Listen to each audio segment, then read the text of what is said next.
온도 센서가 있다라는 뜻은 이 어떤 목적으로 온도 센서를 쓰는 걸까? 온도를 감지하는 건 오케이, 알았어. 왜 감지하는 거야? 모터의 출력. 어? 출력? 온도가 너무 높아지면 모터의 출력이 낮아진다고. 그래서 아무튼 온도가 높아졌어. 그래서 센서가 감지했어. 그러면 어떤 조치가 취해지는 거야? 냉각을 해야겠죠. 냉각은 평소에도 해야 되지 않을까? 그러면 더 세게. 과열이 감지되면 출력이 떨어져서 이런저런 2차, 3차 문제가 발생을 하잖아, 지금. 거기까지 네. 배웠잖아? 네. 자, 그러면 그런 상황을 만들지 않아야 하겠지 않을까? 그쵸, 이제 뭐 그치. 하면 그 좋은데. 센서라는 건 어떤 결함의 감지라고 봐야 되잖아. 만일을 대비해서 장착해 놓은 센서지, 그게 수시로 그 센서가 감지하는 상황을 만들면 될까? 과열이 안 되게 처음에 설계를 해야 되겠지. 계속 평소에 충분히 정상적인 사용 환경이라면 계속 냉각을 시켜서 그 센서가 감지될 상황을 안 만들어야 되겠지? 아니야? 듣고 보기 그러네요. 설득당해. 비행기도 그래. 비행기도 그래서 네. 비행기에 굉장히 고출력을 내는 모터가 사용이 되는데 그 모터에도 보면 이런 센서가 있어. 있는데 그러니까 이런 센서가 있는 회로를 부르는 명칭들이 있는데 뭐 그냥 보통 센싱 회로 이렇게 얘기를 하면 과열이 무슨 감지해갖고 이후에 여러 가지 조치를 취하는 이런 형태가 되는 거고 그냥 트립 회로라는 말이 있어. 트립 들어봤어? 트립 T-R-I-P 트립 여행이라고 표현하면 안 돼. 그 온도까지 올라왔다 그러면 일종의 퓨즈야. 딱 끊어버려. 그래서 더 사용 못하게 만들어버려. 서머스탯. 온도가 올라가면은 뭐 200도면 200도 설정해 놓으면은 끊어지고 다시 떨어지면은 붙는 그런 식이지. 예. 그게 있던데 그게. 뭐 그렇게 만들어진 회로를 트립 회로라고 불러. 시스템에서는. 그래서 일종 한계치를 넘어가 버리면 다 끊어버리는 거야. 아무것도 작동을 못하게 만들어버려. 그래야 이 회로가 보호가 되니까. 항공기에도 그런 시스템이 있어. 그래서 평소에 듀티 사이클이라 그래서 정해진 시간 안에 몇 번 쓰게 되어 있는 기본 사용 범위가 있잖아. 그 범위 안에서만 쓰면 절대 트립 회로가 작동할 일이 없어. 근데 이걸 벗어나서 막 무리하게 쓴다든지 이러면 과열이 돼서 그게 작동을 해서 사용을 못하게 되버리지. 이제 그 정도 돼버리면 심각한 거지, 상황이. 그치?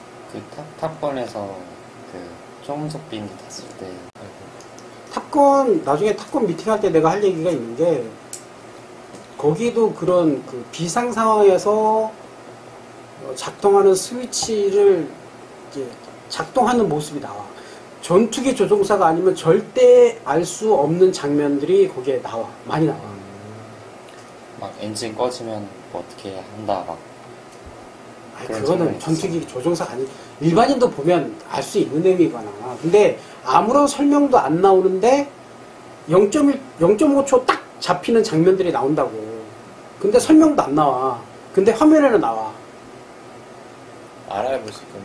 그치, 그 스위치를 작동하는 장면이 나와. 근데 스위치뿐만이 아니라 뭐 정말 디테일한 표현들이 잘 되어 있는 연출이야, 이번에 탑건 나온 게. 거기에 아무런 설명도 없는데 보통 일반적인 비행기 관련 영화라면 절대 이런 장면이 넣지 않을 거야 하는 장면들이 꽤 많이 들어가 있다 이거야. 그 중에 하나가 Emergency Disengage 스위치라는 걸 작동하는 모습이 나와. 여러 번 나와.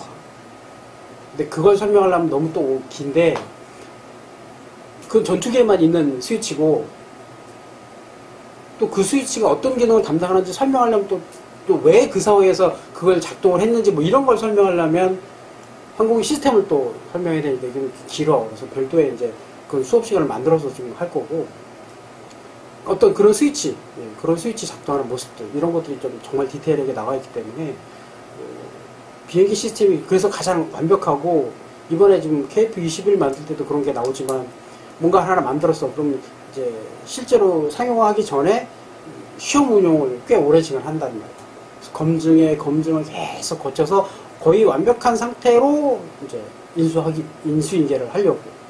그래서 많은 테스트를 하는 거고 시스템도 여러 가지 보완을 하는 이런 시스템이 만들어지는데 이것도 뭐 그 정도까지는 아니지만 자동차도 아까 같이 그런 센서가 있다라는 뜻은 뭐 평소에 늘 감지해서 뭔가 제어하기 위한 센서도 있지만 여기에 과열 센서, 이게 온도 센서 같은 경우에는 뭐 넘어서는 안 되는 온도라고 봐야 되겠지. 평소에 제출력이 나오려면 계속 냉각을 해야 하니까.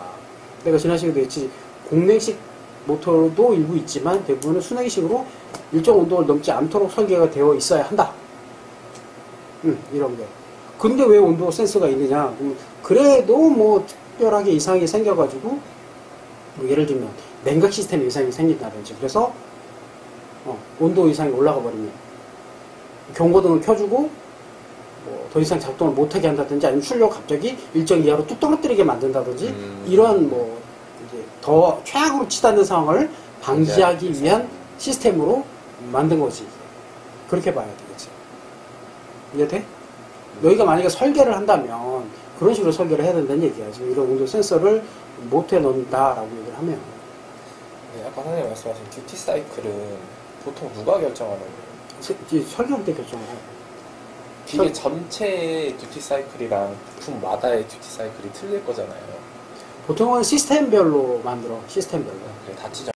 저 장비를 만들어서 납품을 이렇게 여기저기에 납품을 해서 AS 해주고 무슨 문제가 생기면 들어와서 수리하고 하는데 이게 사용할 환경이 다 다른 거야. 그게 어렵더라고요. 환경도 다르고 특히 문제가 되는 게 전력 환경이 또 달라. 근데 이것까지는 사람들이 생각을 안 해. 근데 자, 매뉴얼 안에는 다 들어있어요. 어떤 전력을 어떻게 써서 이렇게 하는 것까지 돼 있는데 내가 이번에 은진이가 이렇게 뭘 물어보는 게 있었는데 유독 한 회사에서만 같은 결함으로 그 장비가 계속 들어오는 거야. 근데 가서 체크해보고 이렇게 설치해보고 할 때는 전혀 문제가 없다는 거야. 그럼 매뉴얼상에 이런 게 나와 있느냐? 없지. 자, 그럼 이걸 테스트해봐. 그리고 내가 얘기해준 게 뭐냐면, 그러니까 벽에 있는 콘센트가 에어컨 하나, 실외기 하나, 2개 쓰잖아. 얘 2개를 얘만 쓸 수 있는 콘센트를 별도로 쓰라고 매뉴얼에 나와. 왜 나오겠니? 과부하? 어? 과부하? 뭐 과거도 있고 서지 때문이야. 벽에서 얼마나 띄고 뭐 온도를 어떻게 유지하고 뭐 이런 것까지 다 이렇게 규정이 나와 있어. 이랬을 때 듀티는 얼마 이렇게. 그렇게는 해놔야 돼 매뉴얼에. 근데 지금 니네 장비가 그렇게 할 수는 없겠지. 그러면 안 싸고 되겠지. 근데 이제 만일을 대비해서라도 그걸 이제 안내는 해줄 필요가 있는 거지. 이건 평균적으로 이런 환경에서 이 정도 쓰면 무리가 될 수 있으니 이 정도는 쉬었다 쓰게 해달라 이런 식으로 이렇게 권고라도 해주는 게 좋다 이거야. 근데 거기 서비스 엔지니어들은 아마 한숨을 쉴 거야. 뭐 근데 그거는 자기들이 신규 상품이라고 광고를 하고 뭐 해야 좀 더 팔리니까 일종의 그게 그런 거야. 건조기하고 똑같은 거야.